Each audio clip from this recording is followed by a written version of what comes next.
दीपू बहुत ही गरीब इंसान था। गांव के पास ही उसने छोटा सा घर बनाकर उसके घर में उसकी पत्नी और दीपू रहता था। दीपू रोज सेठ धनराम के यहाँ काम करता था। अरे आज तो बहुत देर हो गई है मालिक के घर काम करने जाने में, पता नहीं मालिक अब क्या सोचेंगे। ऐसा कहकर दीपू धनराम सेठ के घर पहुँचता है।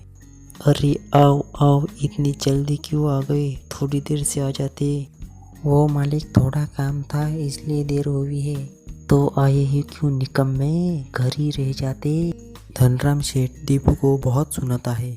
आज से काम पे आने की कोई ज़रूरत नहीं है, तुम्हें अपना घर का ही काम करते रहना, समझे।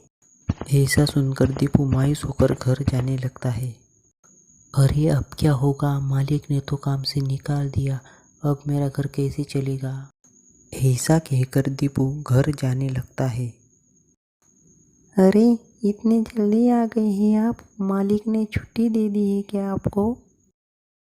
अरे नहीं नहीं, मालिक ने छुट्टी नहीं दे दी, हमेशा के लिए छुट्टी दे दी है मुझे अब।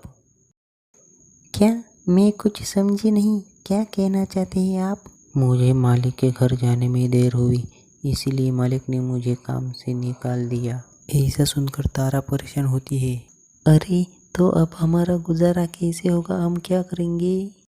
ऐसा सुनकर दीपू जंगल में जाता है और सोचने लगता है। अरे अब क्या होगा, हमारा गुजारा कैसे होगा।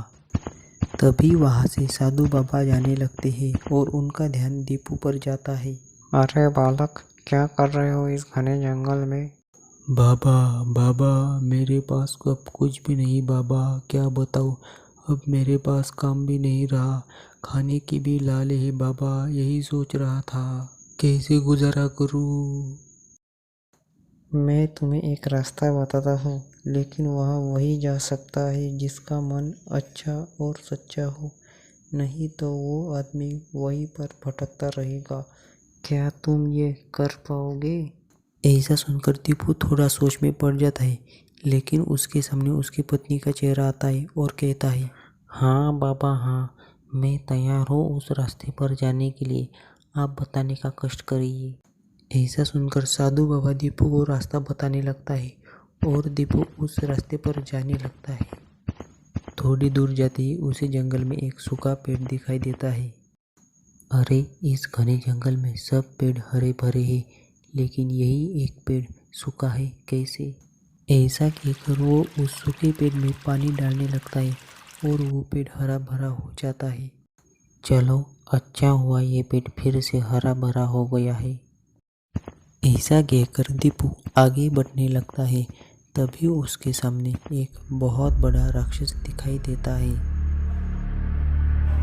अरे बाप रे बाप, कितना बड़ा राक्षस है ये तो।